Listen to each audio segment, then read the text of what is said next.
Good evening, and welcome to the You Don't Know What You Don't Know podcast. This is an educational podcast that provides information on past and present historical events. These are events that shape the perspective of Black Americans and their experience as citizens of this United States of America. On January 7th, 2023, Tyree Nichols, a 29-year-old Black man, was ripped out of his car, assaulted, beaten, and later died of his injuries by the Memphis Police Department Scorpion Squad. Tonight, we want to discuss the Scorpion Squad and the condition of Black people in America. My question, what should we do, is really important tonight because I see an attempt to assimilate.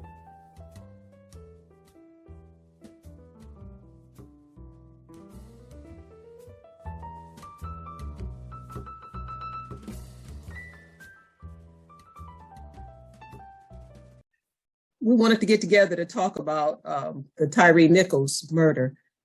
One of the things Sister Cleo and I have been doing is we do these videos, you can call them podcasts, you can call them audios or whatever, but we do these. And our last couple, we've been talking about what should Black people do.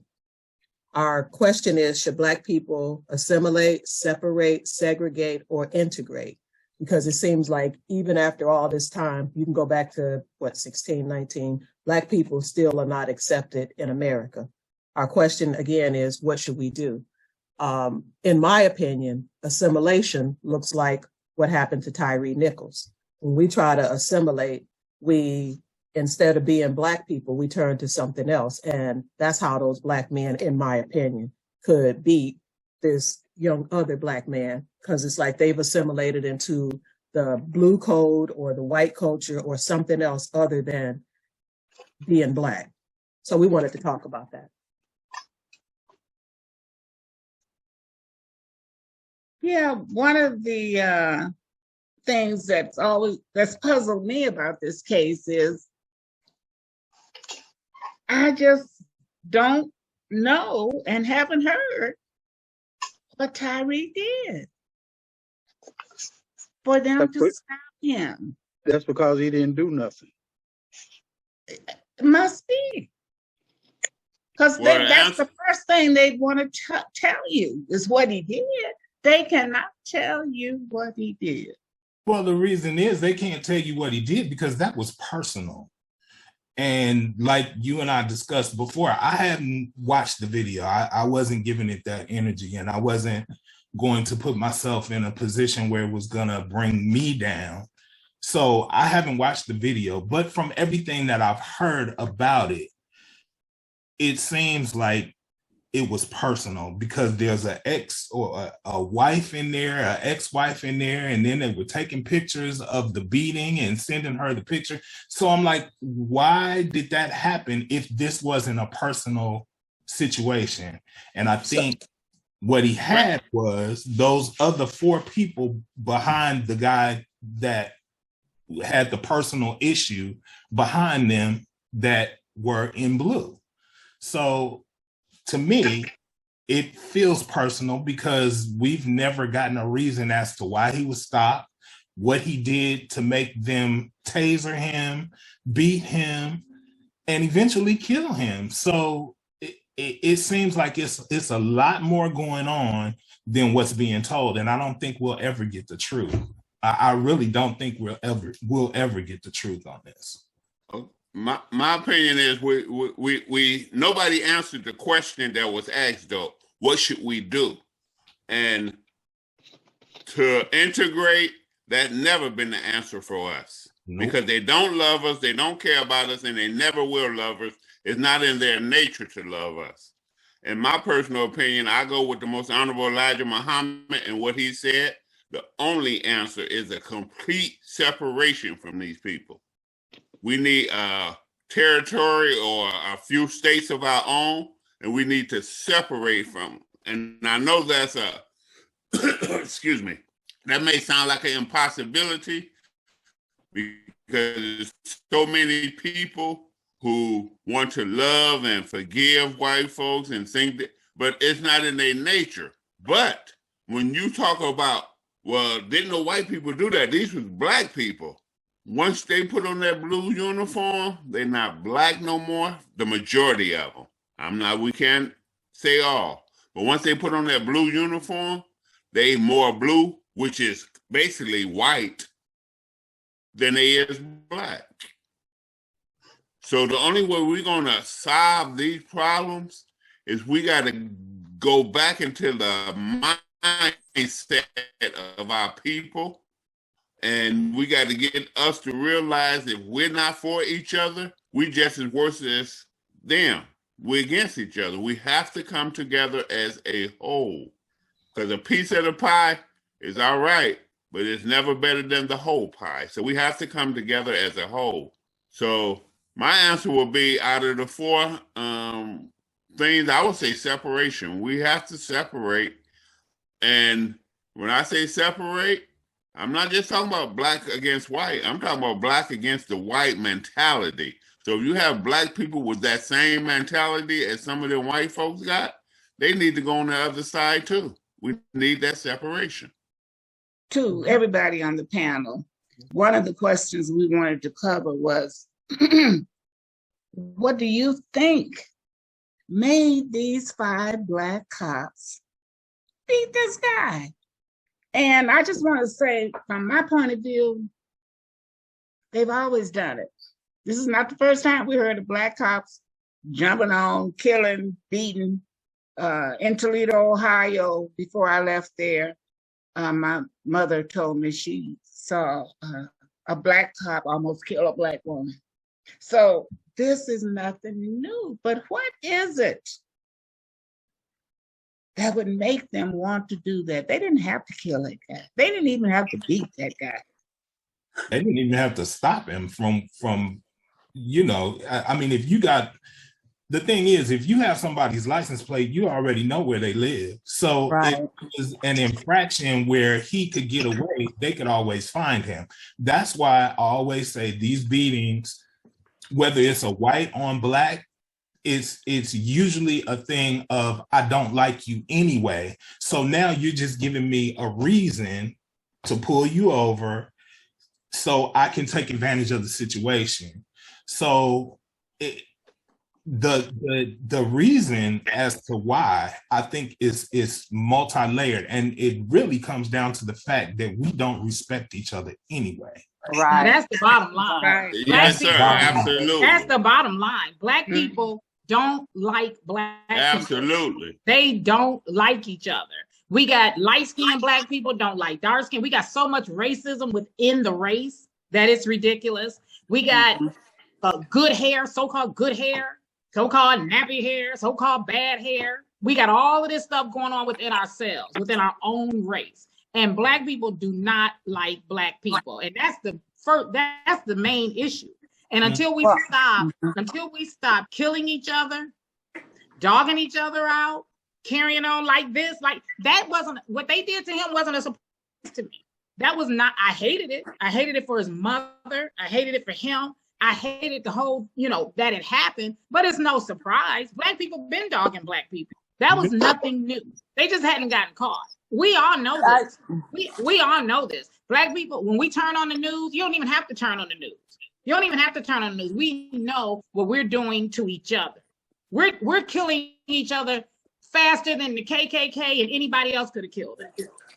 We're doing it to each other. So until we start, and it comes from slavery and the lack of not loving each other and going through all that we went through is generational, but it's got to stop at some point. And everybody is in their right mind. Everybody knows that this should not be happening, but we do it anyway. So until we get to the point where we stop dogging each other, everybody, and not only do we dog each other, not only do we do that, not only do we kill each other all day long, we won't even, if we're making some money, we won't even put it back into the black community. We ain't gonna marry no black woman.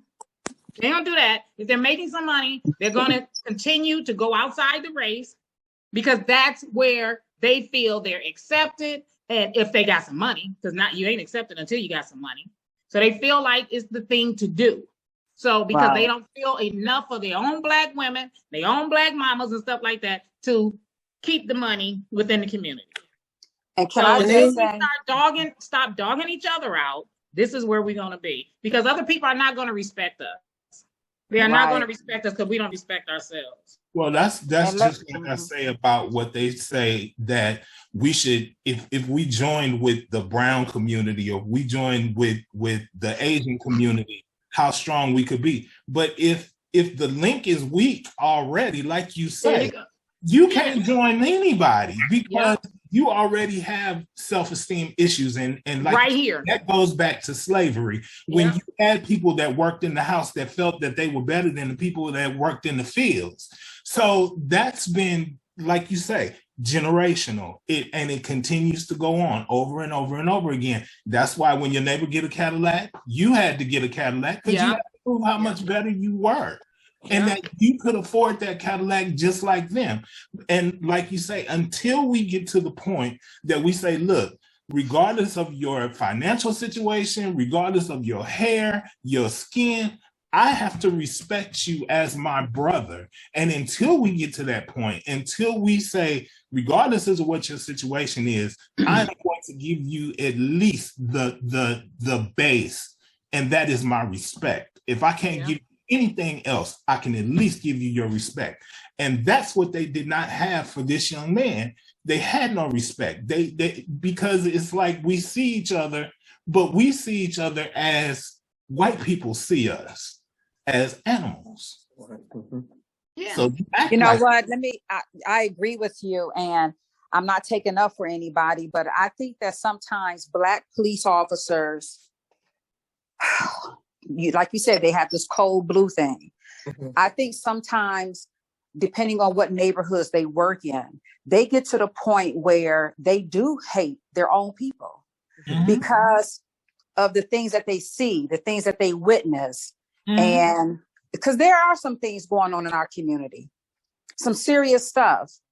And I can imagine being a police officer, seeing the crime, the disrespect against Black women, disrespect against each other. And I think sometimes, I'm not saying for their case, but sometimes police officers who may have good intentions when they start the job, but depending on what areas they work in, I think they get to the point where they see so much of us doing wrong and just being, just hateful towards each other to the point they end up hating their own people. Yeah. And I can. And it's not just police officers. We live in a society now where hatred is more accepted than love. We forgot to love each other, but we constantly have an excuse or find a reason to hate someone or to disagree with someone or to argue with someone or to have differences with someone instead of coming to that mutual place where we can all, what they used to say, we can agree to disagree, but that don't mean I have to dislike you or hate you or want to hurt you or do harm to you. And as far as Black cops doing that to Black people, once they become cops and put on their blue uniform, it's about being accepted. They got to be accepted by the white cops, by the supervisors, by the captains, and they look for that. They don't look for, and when I say they, I'm talking about the majority. We can't say all of them. And in fact, we can't even say all white cops is messed up. You can't, because they're not. There are some good people out there. It's just the society we live in today, the bad outrun the good. They really do. During the time we're living in right now, evil is winning. Evil is winning. Evil is running this world. Evil is running the finances of the world. Evil is running what you see on TV, what you see in the news. And we have developed that African kill our own people mentality here in the United States and all over the world. I don't see in the near future, I don't see, this is just me, I do not see in the near future where we ever going to get it together like that, because every day across this country, Blacks are killing their own people for no reason. The rappers going to concerts now, it's a new thing that's happening now. I'm calling this a blood sacrifice. These rappers going to concerts to do concerts are coming up dead, disappearing, and everything. They just had another one yesterday when two was going to a concert and they got killed.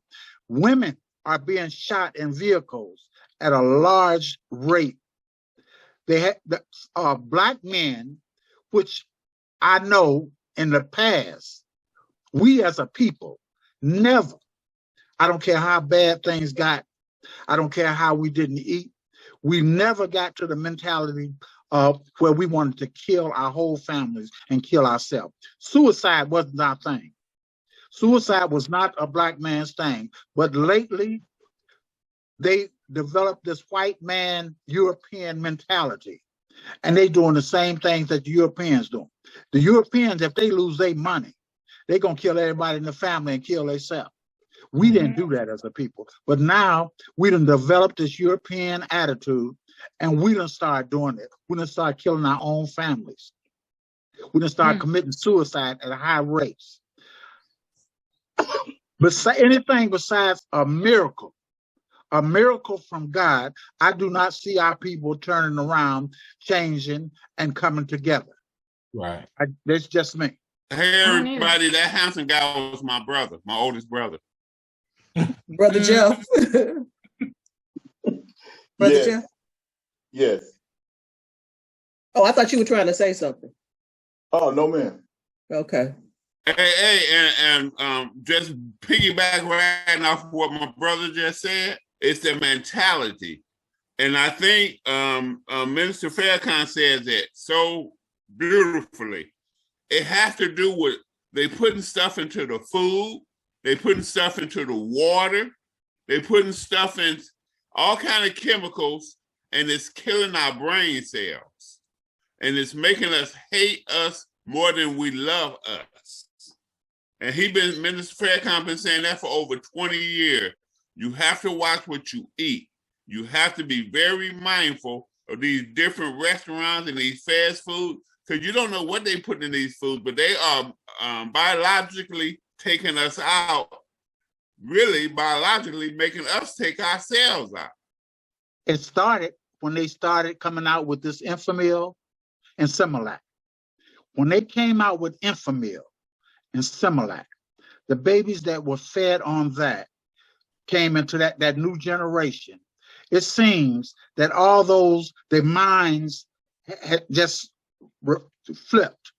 I mean, the generation that on them Similac of Enfamil babies just turned everything around. They don't have the respect, they don't have the love, they don't have the caring, they don't care for their parents, they don't care for their siblings, and they just done flipped out, and they're doing it just like Corny said.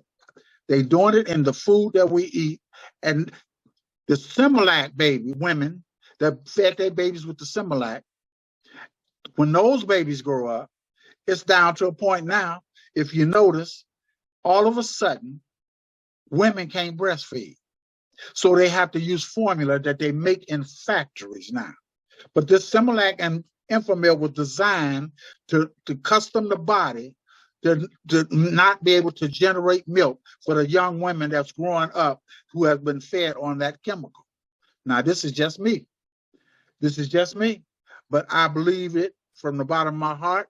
I'm not going to change my mind and my thought about it.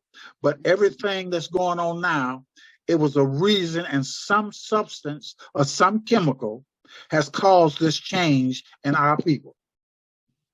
Okay. But what about... Okay. Well, I mean, I respect your opinion. It's just that I raised mine on Similac and Enfamil. And I just don't know if they was targeting, because everybody is using Similac and Enfamil, Black, white, Latino. I don't know if they were just targeting Black people when they did that. They wasn't targeting just Blacks, the whites, the Hispanics, all of them crazy as hell. All of them. All those generations, they got a different mindset. I'm not talking about just the black. I'm talking about all of them. Oh, okay. I thought you was thinking it was targeted. Oh, no. Okay. I'm talking about the targeting is for everybody.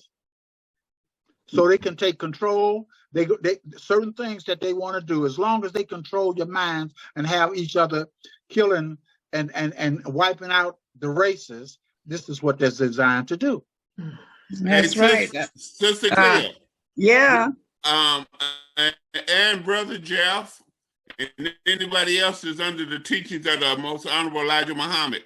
The minister gave a lecture one time, and I forget the name. I'm gonna have to look it up, but I forget the name. When he said somebody said it's easier to kill 1 million people than to control 1 million people. It used to be easier to control them, but now they can't control because it's so many of us. So now they said it's easier to kill people instead of controlling them.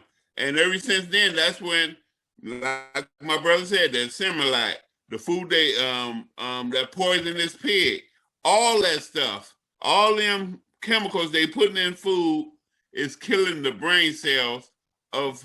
And sister, just so you know, Miss Jacqueline, they can put certain stuff that affect people of color and not affect white people the same. So that I'm telling you, when they say scientists, that's the reason sometimes they put that mad in front of it, because they got some mad scientists out here, and they can. Man, I'm sorry. Yeah, because I'm getting ready to get us back on Tyree Nichols. So I wrote that note down because we need to have that. That needs to be a discussion because that's really deep. And exactly. I do want to talk about it because not just feeding the babies the Enfamil and the Similac, I'm gonna say this real quick, but now the baby is not nurtured and up against the mother and that motherly love. So that's another thing that's lost, and that's really key. When you feed your baby, I did Similac. When you feed your baby that, 9 times out of 10, you may hold your baby, but most of the time we can lay our baby down with the bottle now. So that's that contact and that mother's love. So I think we've lost some of that, which is why it's so easy for people nowadays to fight their parents, to fight their mother. Exactly. But now my next question back on Tyree Nichols is those 5 officers, and now it's up to 13 people because that guy that I can't think of his name, but the one guy, he texts the pictures of Tyree after he was beaten and slumped over. So those officers are in trouble too, because I guess they didn't report it. What do you think should happen to the officers that are involved in this? Anybody involved in this, what should happen to them? Go to jail. Go to jail for a long time. Don't have no plea bargaining, none of that. Just go straight to jail for a long time. Anything shy of 50 years is having mercy. Yep. And I noticed another thing too is they what usually happens is they'll not be allowed to be an officer in that state again, but they can go to another state. So, and that's why I'm asking the question, what should happen? I agree with jail. Well, if they lose their post certification, I think they call it post, they won't be able to go to another state, and hopefully that certification will be stripped from them as well. Okay. Because the white man got a way of getting around that. I don't trust that. Go to jail for 50 years, and you ain't gonna have to worry about that. That's true. They'll throw that under the cover so fast. They done did it a million times. Oh, they do it all the time. Yeah, they do it all the time. You'll be surprised how many times I read stories about police that got fired and went somewhere else and got hired. So they can do that. They do that all the time.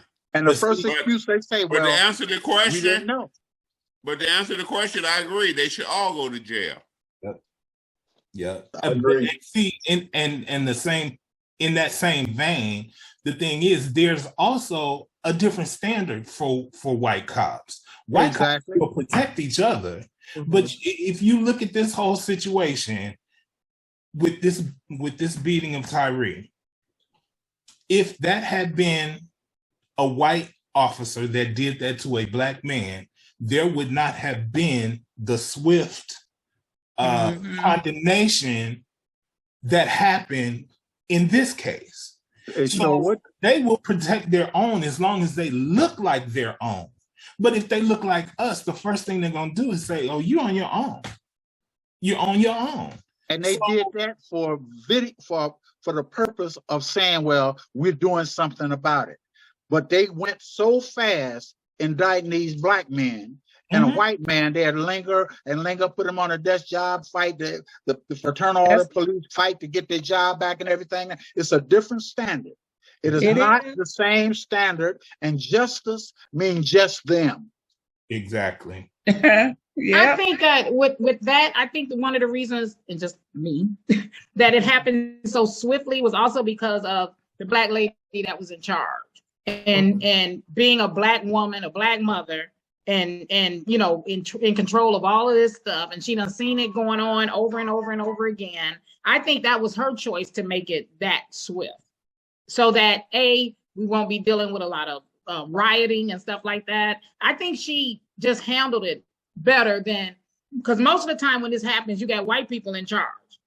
This time it happened, we had a black woman in charge, and I think she just took it a different outlook, had a different outlook and a different way of handling. And the thing about that one police chief, she's a woman.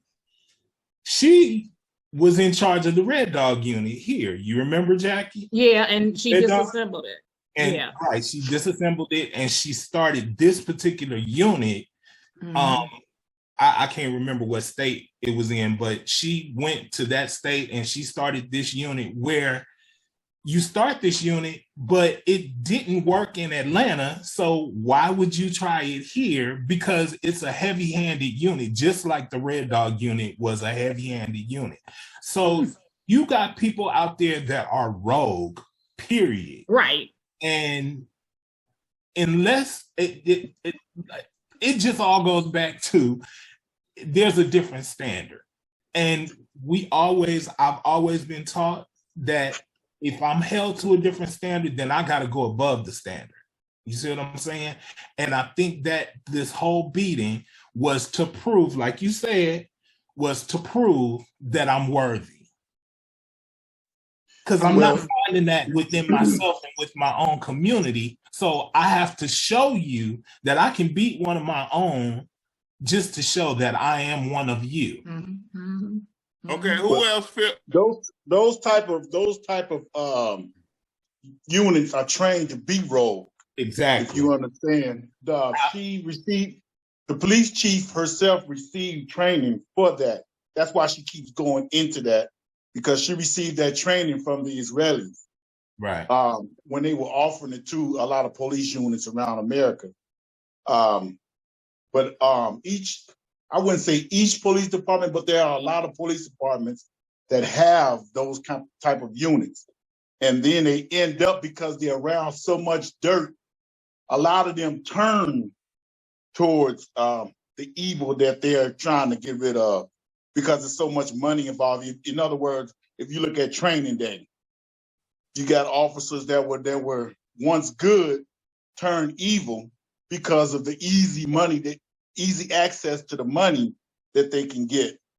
You know, you had a lot of that. So as far as this case right here, you can say that these brothers hate their own. Of course, that's in there, but it could have been something as well, like a training day situation or something similar to it. So we don't really know that, but all of that is really involved. All of that is really involved. But it goes down to the training that they receive. They receive that type of vocal training. They only receive it for us, not in every situation that deals with any other community. But with our community, it's trained. They are trained for this. To see that man, to see that one officer, to see that one officer walk across the street and kick that man in the head twice with his boots. They ain't trained to do that.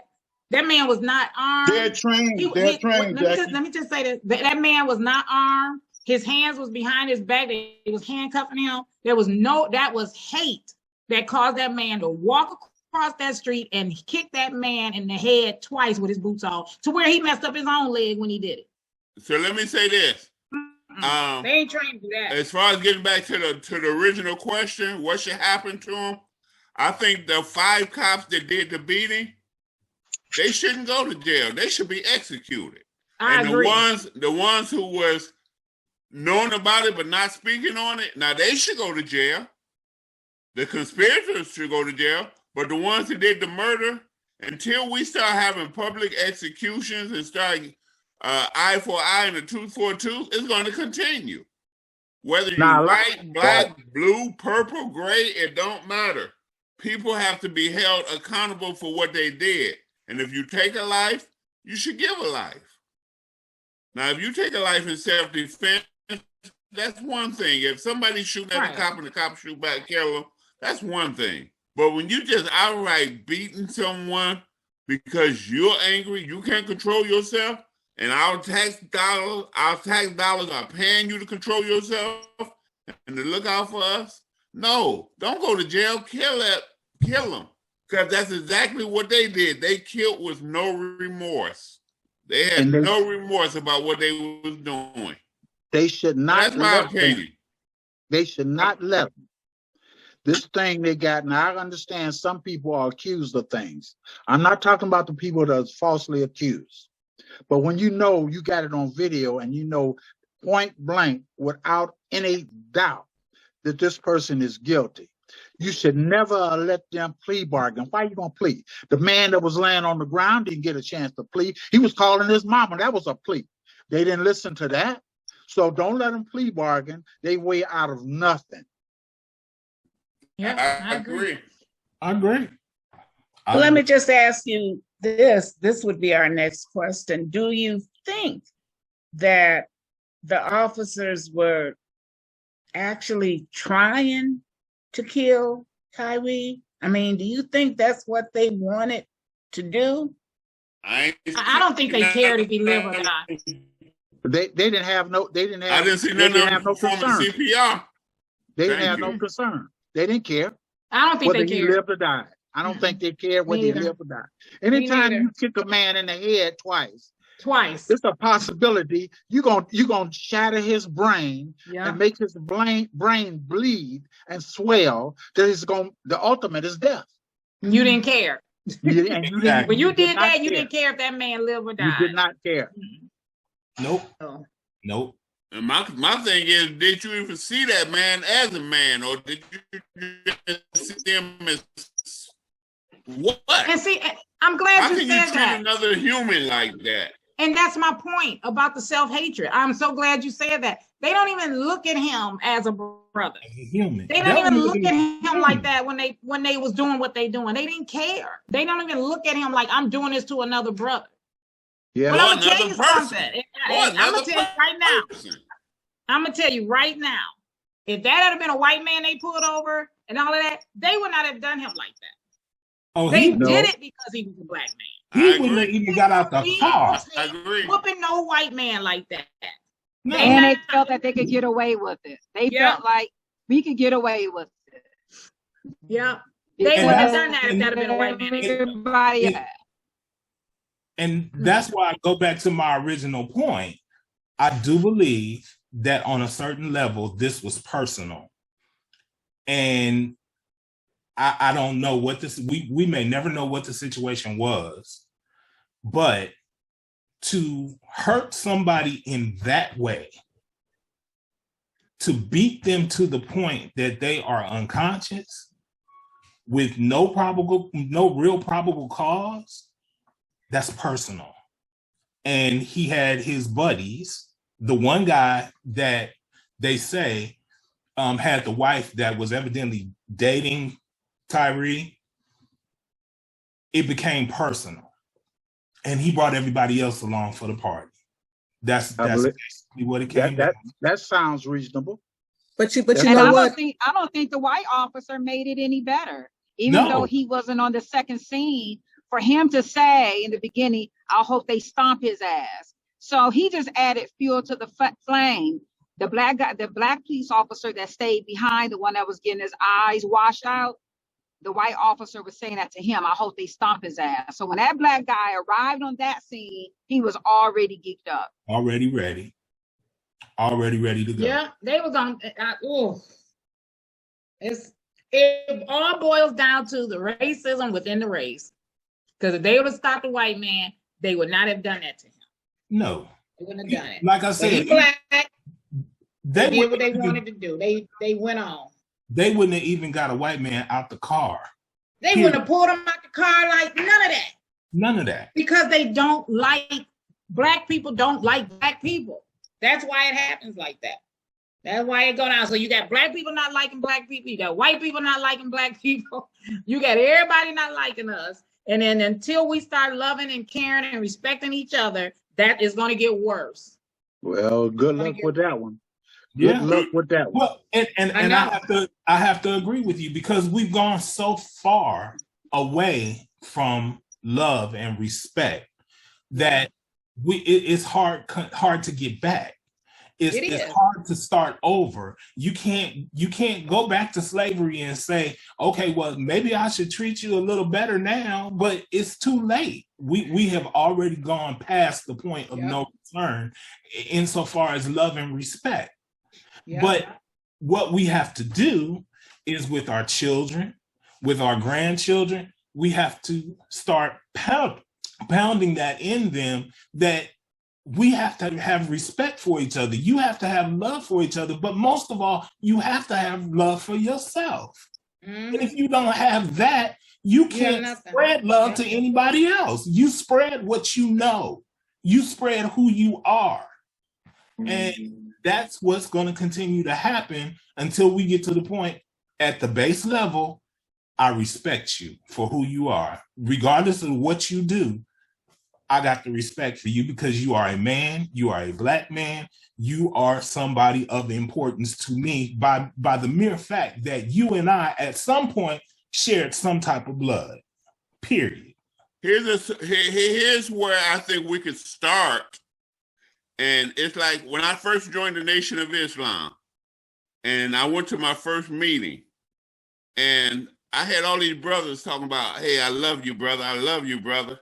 I was like, wait. Then I realized the minister broke it down. The minister said, we have to love each other and we have to let each other know we love each other.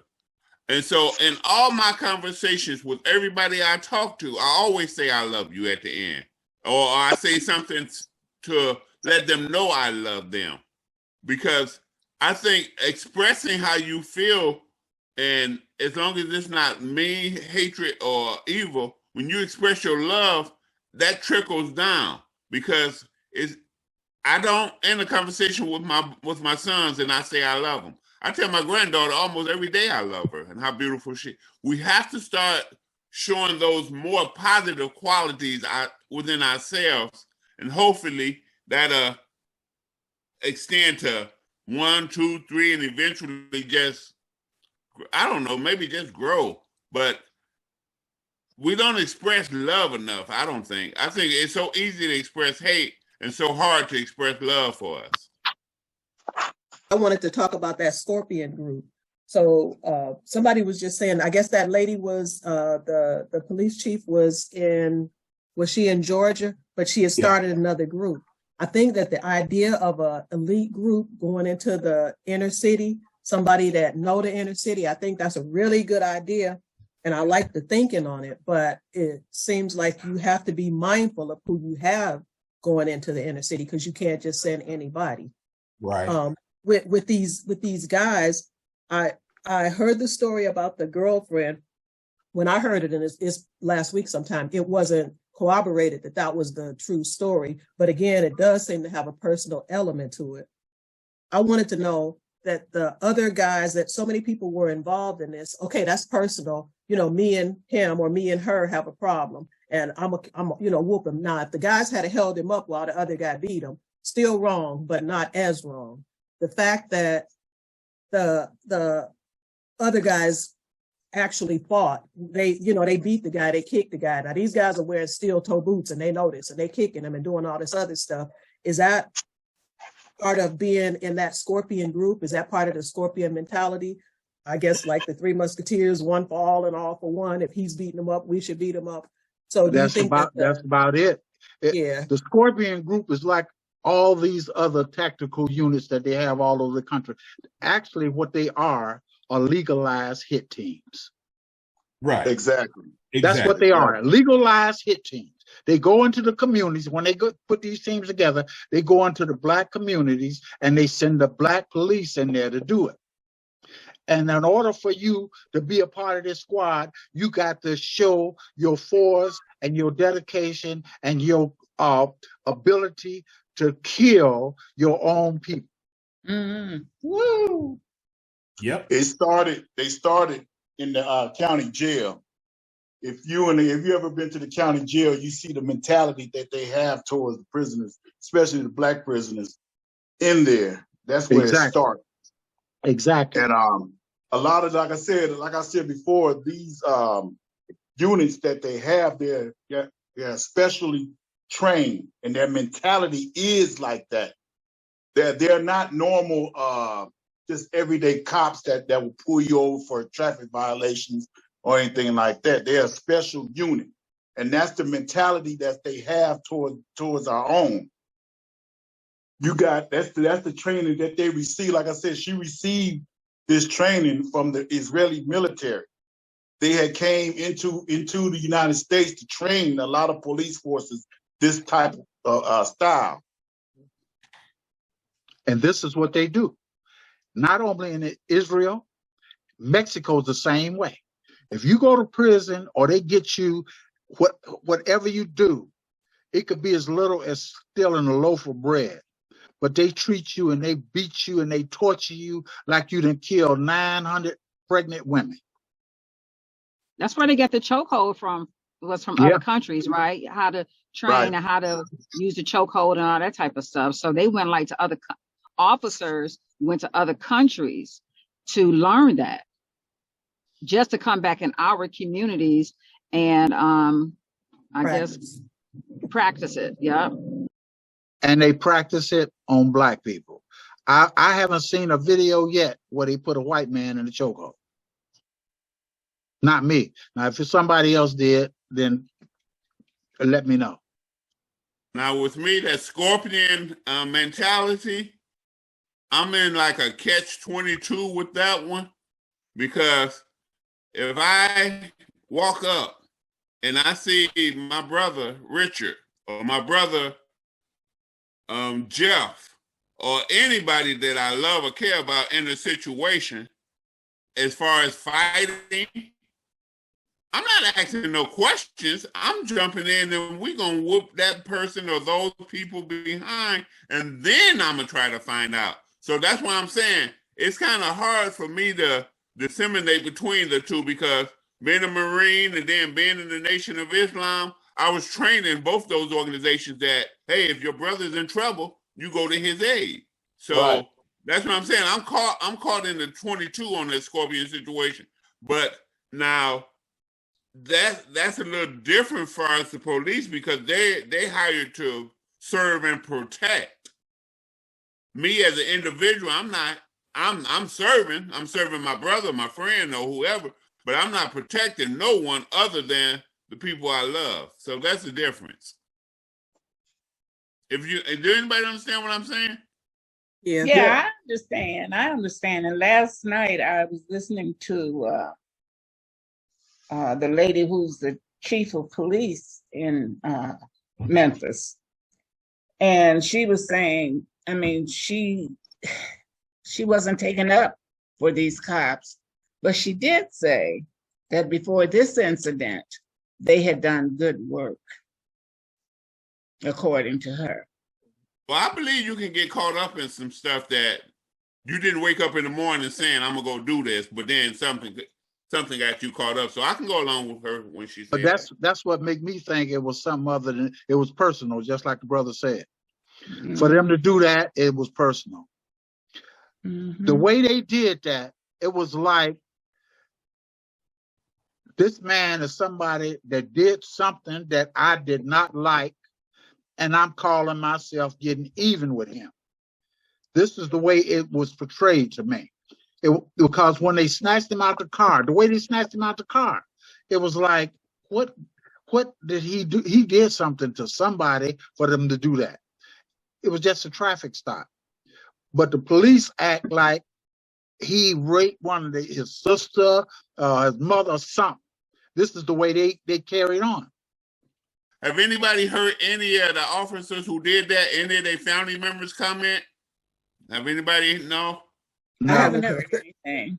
No. Oh, okay. They might be under you never know, they might be under a gag order. Probably. At least until, after when the trial starts or whatever, but nobody said anything. Nobody said a word. Tyree Nichols' mother, Tyree Nichols' mother, when she first spoke, she said, you didn't just embarrass yourself, you embarrassed your families. So yeah, I would, it's like that's absolute. When these people made the police force, their parents and their family were bragging, some of them giving a hard time. But when this happened, it's like, oh my God, everybody's just, I would be embarrassed. I would be embarrassed. And if that was my son, I would slap him right upside the head. I would be embarrassed, but I also would say publicly, I am so ashamed of you. Mm-hmm. I love you, but I am so ashamed of how you did that black brother. I am ashamed of you, and I just want you to know that I hate it with all my heart that you did that. Mm-hmm. Yeah, I still love you.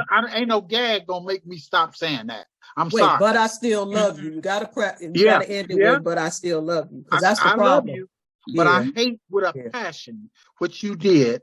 You was a disgrace to our race the way you treated that black man. Mm-hmm. I agree with that. What do you think of Benjamin Crump, the attorney? I personally, I've always liked him. Even when he got his first case defending somebody, I liked him. He keeps on plugging. And I've heard some recent criticism from some of our people about he's showing up every time you look around. He's showing up. Well, thank God he's showing up. Thank God he's showing up. He's the only one showing up. And they got a documentary about him that I briefly looked at. But from his very beginning, he is the only one stepping forth, speaking out, and helping all these black families that justice is treating really bad. And I'm proud of him, and I give him kudos for everything he do. Every case that's like that, he should jump in. Mm-hmm. Mm-hmm. I agree with you. He's showing up because they're hiring him, right? Huh? He's showing up because they're hiring him, right? Right. Well, actually, when he reads the news, when he see the news, he's gonna go there because he knows nobody else is gonna fight for those people like he will. None of them. And secondly, the families don't have money. They don't. None of these families have enough money that these cases cost. Right. So if he goes in there to fight, and he gonna get the money, and he loses, he lost. He lost. That's right. He lost. And nobody knows better than a black man what black people go through. And exactly. I'm glad he's on the case, because I'm gonna tell you, it's a whole bunch of other. And let me tell you something. He didn't know about this case. He didn't know about this case until the grassroots organizations got together and they kept pushing it. He said he had no idea about this case. And I can understand if he, wants to get paid, if he is getting paid, because it's a lot of traveling for him. It's a lot of traveling for the families. It takes money. It takes the money to hire investigators. It takes money to get photos and tapes and things like that. So, hey, if he got to get paid, he has to get paid. And I don't think money should even be an issue. So my and he's no different. He's no different from Al Sharpton. One thing I know, a lot of people say things about Al Sharpton, and let me just say this. Let me throw this out there. We have to stop beating up our Black leaders. You know, sometimes they make a mistake. Sometimes they get caught up, but that don't mean that we constantly have to just throw them under the bus. You know? No, you don't. Let me just say about Al Sharpton. Al Sharpton said that he'll show up when they, because everybody said, oh, he's an opportunist. He said, I show up when they ask me to come. When they ask me to come, I'm there. So it's not like he's trying to look for this or look for that. People reach out to him, and people probably reach out to Ben Crump as well, because, you know, sometimes it's going to take somebody who's popular to get things heard and seen. Okay, I got several things I want to ask about, or want to talk about. So I'm glad you mentioned Al Sharpton, because it seems like in each decade or 2 decades or so, we get a Black person that steps up. And so back in the probably 70s, 80s, 90s, it was Al Sharpton. But what I always remember, and this is really unfortunate, but I'm gonna tell the truth. The only case I ever remember Al Sharpton taking on was Tawana Brawley. And I don't know if you guys remember that case, but that was the case where the Black girl was, I want to say she was raped and found with feces and in a plastic bag, that whole thing. And then it came to be found that it was a lie. So for, I'm sure, a lot of people, that sticks out. And I think that's one of the things that gave Al Sharpton his black mark. But I'm sorry, go ahead. Going forward, now we have Ben Crump. I got 2 questions. So it's like, why is it only one person every now and then steps up? It's kind of scary, because I know we have a whole lot of Black attorneys. Where are they? That's my number one question. They're afraid. They're afraid of losing business from the white man, and they don't want to step out. This is why. Well, just because we're not seeing them, that don't mean that they're not working. I don't hear about them. I don't hear. And that's my point. Why don't we hear about them? And that's what I'm saying. Ben Crump is a great attorney, and I don't even really know anything about him to say anything negative or positive, but he's there when he's supposed to be. So my question is, he can only do so much. Where's the rest of our attorneys? That's my question. Exactly. And the second thing is, if it's only Ben Crump appearing all the time, how does that look in the public eye? What does that look like? What does that say? And I think that's where we get the perception of being an opportunist. But is being an opportunist, is that a bad thing? No, not really. Yeah, because like you say, if he's the only one that's willing to step up and take the heat, then you got to work with what you got. So you do have other attorneys that may be working in the background that are afraid to come forward because they're trying to get ahead in their career or whatever. Not that that's a bad thing. Everybody wants to make money. Everybody wants to be known. And sometimes the ones that take the harder positions, they get the least credit. And that's the same situation that you have with Ben Crump, because every time something like this happens and he shows up, then the first thing you hear is, oh, he's an opportunist. Oh, he's taking advantage of the families. Sometimes, and I know with, y'all forgive me, he didn't take any money for that case, the one in Minnesota. He didn't take any money from George. Did he do George Floyd? George Floyd.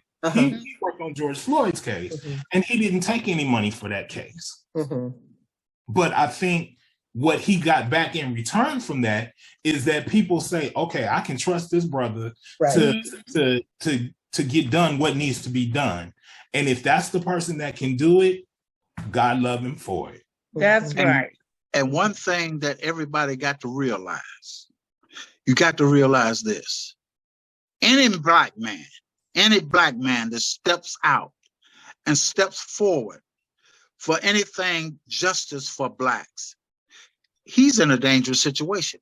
I don't trust the white man as far as I can see him, because it would not surprise me if something happened to Ben Crump for stepping out with all these cases like that. So he's doing something that's helping blacks, but he's also in a dangerous situation. And I know he know this, but he don't care. Just like Martin Luther King, he did not care. He was for right, and he did not care about what happened to him.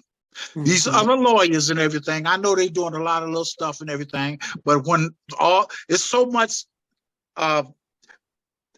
injustice is going on in this world, that somebody else got to be able to step out and say, well, I'm doing this because this ain't right. But they're all quiet. I respect Brent Crump. With anybody that got anything negative to say about him, all I got to say is find somebody else that's going to do it. And you tell me who they are. Tell me who they are, and then I'll shut up. See the other thing about our community is we got to stop waiting on other people to do the work. Exactly. If you see an injustice, no matter how small, no matter how big, even the smallest person can make the biggest difference. Exactly. If you step out on a little faith. And you got to stop this mentality where I'm snitching. I tell everybody I don't snitch. I out in this. I'm a tattletale. I'm gonna tell it. I don't care who don't like it. I'm gonna tell. It ain't no snitch thing with me. I'm gonna tell. That's me. If you don't want me to tell, don't do it in front of me. Don't do it. That's right. Exactly. But getting back to that question that Sister Maddie asked, I think a lot of, when you say where lawyers at and why he's the only one speaking out, I like to call it the Steve Harvey effect. A lot of people, what did Steve Harvey say when it was time to defend Monique? I'm not jeopardizing my stuff. You know, a lot of people they're afraid because they're afraid they're gonna lose money. They're afraid they're gonna lose the love of white people or the support of white people. Like, I lost so much respect for Steve Harvey when he said that, because it's like he said, I forget how he phrased that. He basically was saying, you know, I don't care about that. All I care about is feed me and my family. I'm not going to jeopardize right or wrong for my family. No, and that's another thing that bothers me and would be good for another taping. And that is speaking out. I mean, and getting in debt. A lot of times our people won't intervene. They won't speak out because they're so much in debt. And believe me, these people who are holding your mortgage, these people are really involved in the politics of this nation. Oh, yeah. Don't think they are not. Don't think they're not going to watch this video as soon as we put it out there. Believe me, people holding your mortgage, watching videos, people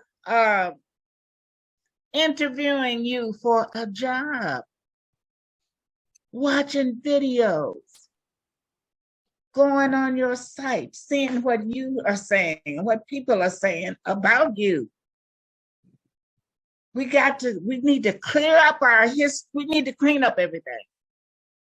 Yeah. Try not to go into so much debt, because that will stop you from speaking out. Exactly. So then our next question is, what do you say when you hear Allred, that's Gloria Allred, and Ben Crump's name mentioned? Well, I kind of had a somewhat personal experience with Gloria Allred, so I have nothing good to say whatsoever.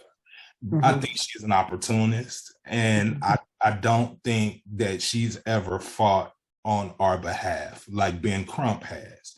She's never stepped out that I've seen to defend anything that don't look like her. In fact, she fight contrary to our behalf. Exactly. Everything she does is contrary to our behalf. Exactly. As far as black men, and I'm telling you, I think she's a man hater anyway, but I was just telling my wife the other day, I can't stand her. I really can't. Yeah. I mean, she's just as much an opportunist as really any other lawyer. But I don't think she's ever served our purposes at all. I mean, she's not going to.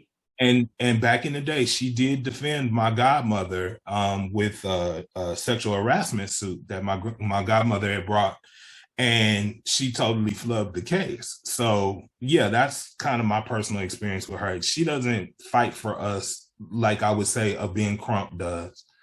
Not at all. Like I said, she's contrary to us. She has no love for black folks. Nope. She wants so much money up front. Mm-hmm.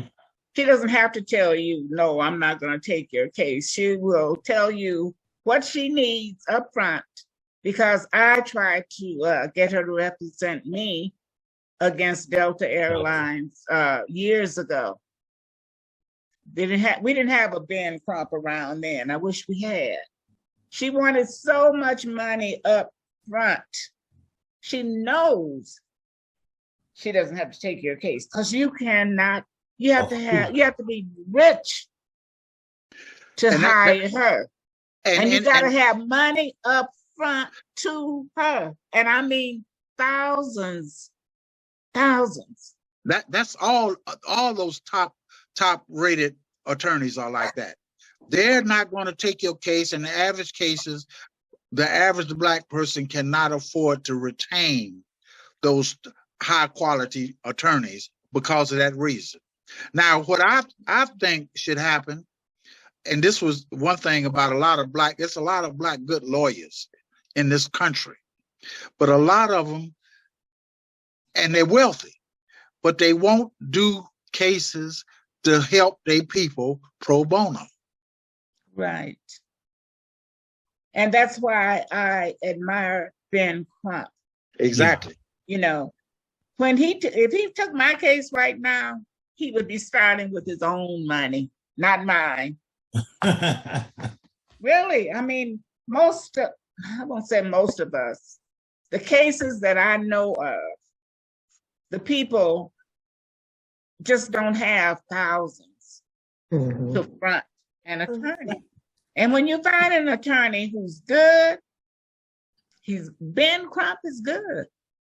And then he will evidently wait to get his money. Mm-hmm. Yeah. You know, wait on black folks to get his money. If he doesn't win, he doesn't get his money. And see, to your point, that's why so many of us are still in the system. That's why we get exonerated 20, 30 years later, because you can't get good representation up front if you don't have the money to get good representation. You can't retain them. That's right. You cannot retain them. Right. Or you get caught with a public defender that's just trying to make a name for themselves, that could care less about who you are or what you've done or what you did not do. And they'll say, okay, well, I tried. Most of the public defenders for the state. Most of the public defenders are working exactly for the state. Exactly. They don't care if they get you off. They're working for the state, and the state has a certain protocol that they go by, that those public defenders have to go by. Mm-hmm. You can go to any court, any of them legal places, courtrooms, downtown, lunchtime. You see prosecutors, judges, and public defenders all buddying up together. It's a game, man. It's a game, and they all in cahoots. They all brothers and sisters, and they all work together to the detrimental of us. Believe that. Mm-hmm. Yep. Okay. Hey, so guys, I'm gonna circle back around on the question, back to Tyree Nichols. So my question is, and we kind of touched on it before, what should happen to all those, because we know 5 officers were involved in the beating, almost torture of Tyree, but What about the others that stood around? What about those that got a copy of the pictures? What about everything, the other people? What do we think should happen to those? They weren't there, but they were part of it. It's I would say called anybody that was conspiracy. compliant. Go to jail. It's Anybody called that was conspiracy. Go to jail. If I conspired to do something, I go to jail. Exactly. I go to What you jail. think? Go to jail. Talia, what you think? Yeah, you.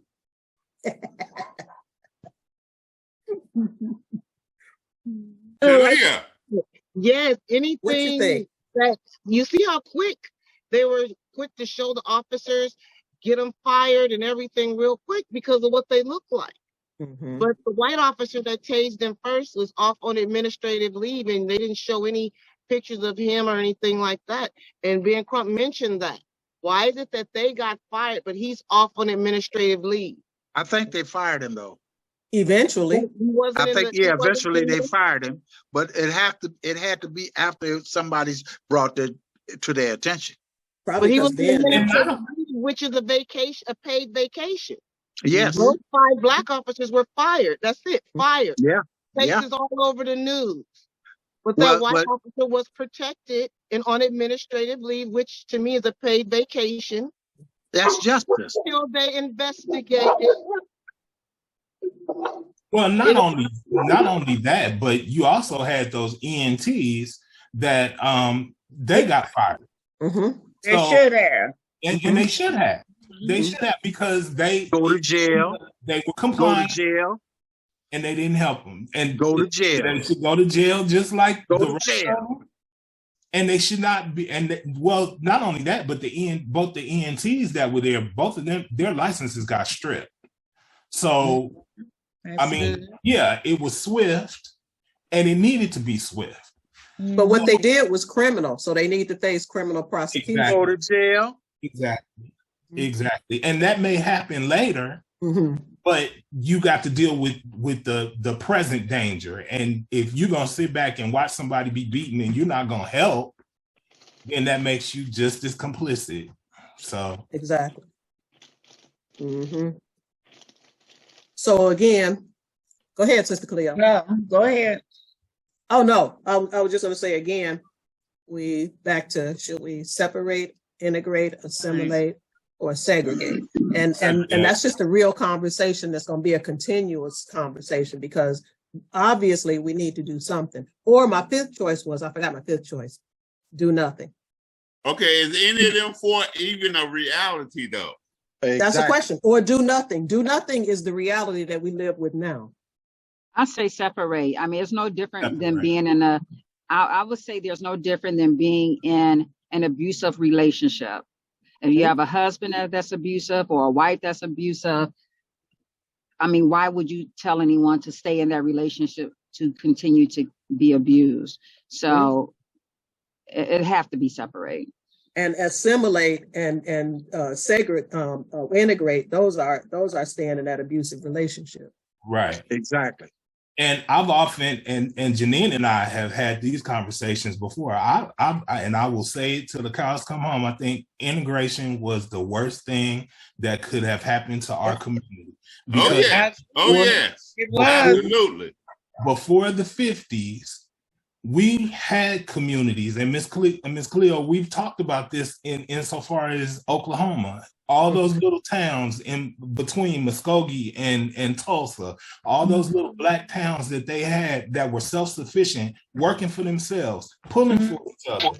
But see, once we started to integrate, then we also started to integrate our minds to a different mindset of thinking, like the person we were trying to integrate from. Segregate from, that we were separated from. So it was always a situation where we wanted to be what we saw, or what our the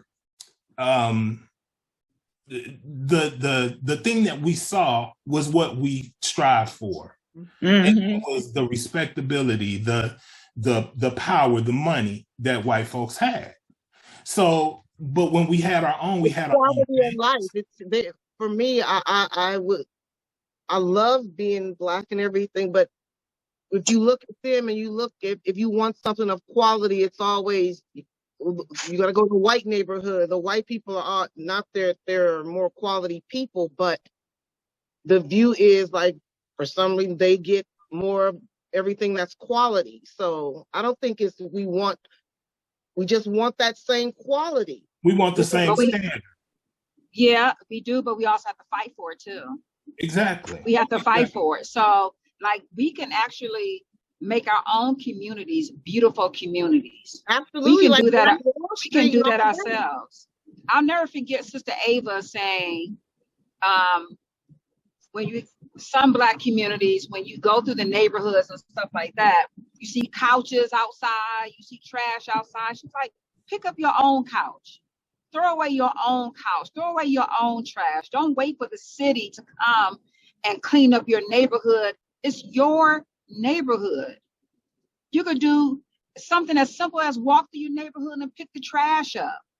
You don't have to wait to move to another. Right. You know, some of us do. Some of us do. Yeah, but it's the mentality. You know, it's the mentality. Like, it's not ours. Exactly. It is yours. It is yours. Exactly. It's yours. You live there. If you live amongst it, you are a part of it. So yes, it's yours too. And back to my point, it's the standard, or white Anglo was always the standard for whatever reason that Black people were striving for. Not so much that we wanted to protect our own, keep our own. Look at Tulsa. When we got our own, we were self-sufficient. We had an economy of our own. Yep. It was taken away from us in 2 days. Burned down. Yep. 2 days. And do you know it can be done? That's my point. It can be done, but the only thing about that can be done is this. That European will destroy the world before he let Blacks be on an equal basis with him. It's enough Black multimillionaires. We could come together. We could get our own farms. We could create our own industries. We could be self-sufficient. But the white man would destroy the world before he let that happen. Well, Abraham Lincoln said it like this: as long as there's Black and white, there's going to always be the position of inferior and superior. And he said, he, as well as any other white man, he preferred the position of superior go to the white man. That's their mentality. Exactly. They're going to always see themselves as superior over us, and always see us as inferior under them. But we see ourselves as inferior too. Exactly. And that's fine if they want to think that way about themselves, but it's how we feel about ourselves. We feel inferior. Don't give them too much power. And I think we give them too much power. To know our history, and they want to take all the Black EP classes and history out of colleges and everything. No, don't teach them their history. No, they can. Go ahead and take it out. But as parents, it's our responsibility to teach our children. We can't wait for the white. See, we always want to wait for white people. We can't wait for their system to teach our children. And not only that, we can't wait for their approval to be able to teach our children. Or for somebody to say, it's okay that you teach about slavery. It's okay. No, you, like you say, you do it at home. That's where it started for me. That's where it started for you. Did it not, Janine? Did your mother not tell you about slavery and the kings and queens of Africa? So from home. This is what I learned as a kid. So I can pass that on to my children, to my grandchildren. So exactly. It's got to start at home. And it has to start at home. And I will even go so far as to say that there's a group of Black folks that got together in Georgia. Y'all may have heard about them. They went and bought 100 acres in a town? 97 at first. 97 acres, right? It was 19 families. Right, 19 families. So to me, that's a start. Let's start investing in real estate. Let's start investing in ourselves and start buying a couple acres. Maybe when you get a couple dollars, buy a couple acres. That's yours. Hold on to it. Stop selling it. Stop giving it away. So when the price goes up, you hold on to it even more, because then and only then can you create generational wealth. That's part of the problem. There's always a have and have not, and unfortunately, it comes down to black and white. You know what's the craziest thing to me? We all sitting up here talking, and I think for the majority part, we all have like of mind. We all thinking and saying basically the same thing. So how is it that individually as black people, we think like this, but as a group of black people, we can't come to that we can't come to a single agreement. As individuals, we all agree on one thing, but as a group, we can't agree on that same one thing. What do you think that is with us? We need to keep trying, for one thing. The second thing, we need to get out of debt, for another thing. So you don't have because I'm gonna tell you, we can build any kind of community we want to build. But as long as we don't know how to defend our community, it'll be another Tulsa. So that's what they will know where we are. That's what I'm saying. They're gonna destroy the world before they let us get like that. Talking and try to figure out because separation to me, that's exactly what I would vote for, is separation. But in doing that, I still know they know where we are. It only took them a night and half of a day to destroy those people in Tulsa. It only took a whole night and the next day, because they knew where they were. And they dropped those turpentine bombs and stuff. They knew where to drop them. Yeah. They knew. So I'm just saying, we need to keep talking. We need to decide.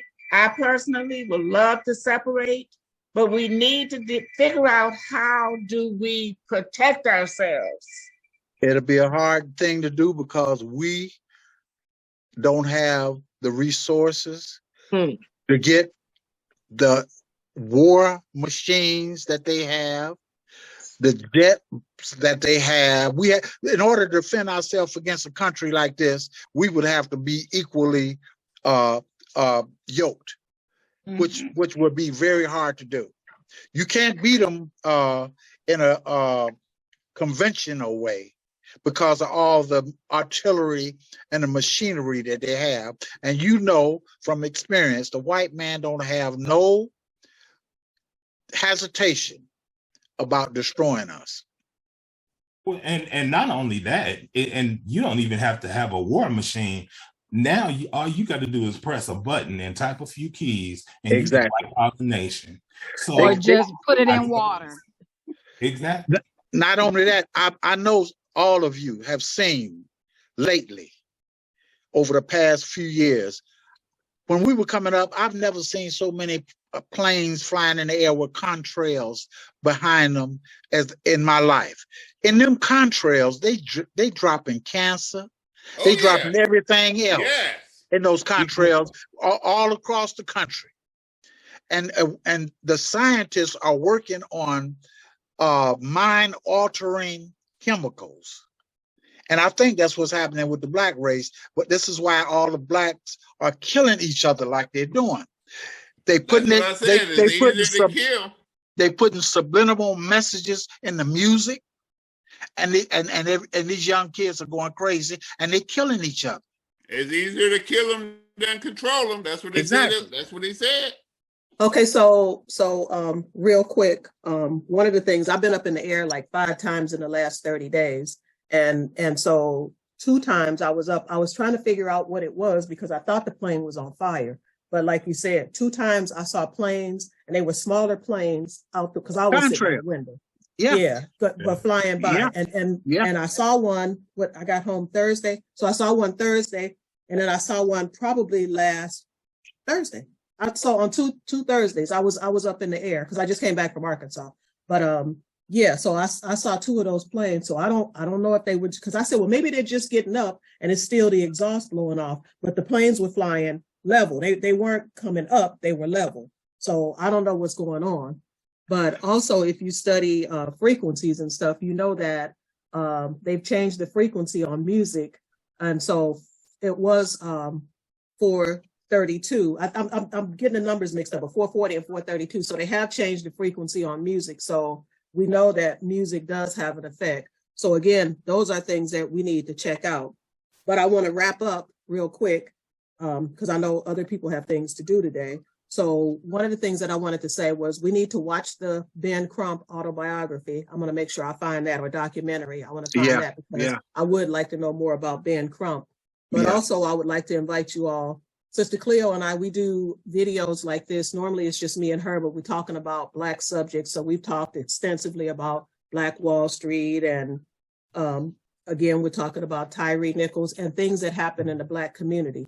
We're trying to figure out what it is Black people need to do now. And we want to go more and focus into the finances, because that's what Sister Cleo was just speaking about, making sure that we're not in debt, because as long as we're in debt, we're indebted to someone or something. So we need to figure that out.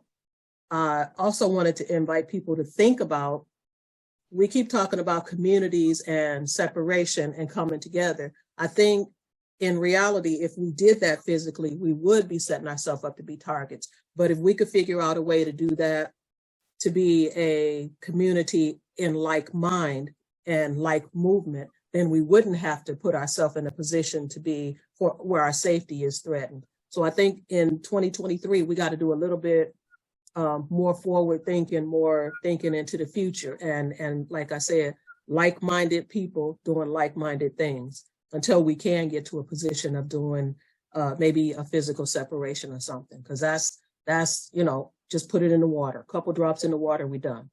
There goes the whole community. And also I wanted to touch on Black communities. Back in the 20s and 30s and 08s, we had Black communities all over the country, but the same things happened. In 1908, if you listen to, we have a series on our Black organizations where we talked about the Black Panther Party, the NAACP, SNCC, and the Southern Christian Leadership Conference. Back in 1908, the same thing happened before Black Wall Street. It was a thing with a Black boy whistled at or assaulted a white woman, and it started a riot. So if you look at our history, that's our history, not just Tulsa. So I wanted everybody to take a look at that. But I'm going to be sending you all out a link to our videos. They're on YouTube, which means you can listen in your car. You can sit there and watch it, but just listen to it all the way through, because we talk about technology. The algorithm says somebody clicked on the link and they stayed on the link for 2 minutes, 2 seconds, 2 days. They finished the whole video or whatever. So the algorithm says whether you listen to the video or not. So we ask that you do listen to it in your car when you're going from place to place. You don't have to sit there and like we're sitting here now and stuck. Do that. We'd appreciate it. And so I'm going to get this out as soon as I can with as few edits as possible, because everybody has something valid to say. So I want to thank you all for your time and hope you enjoy the rest of your day. And hopefully we can come up with some ideas and we can be better.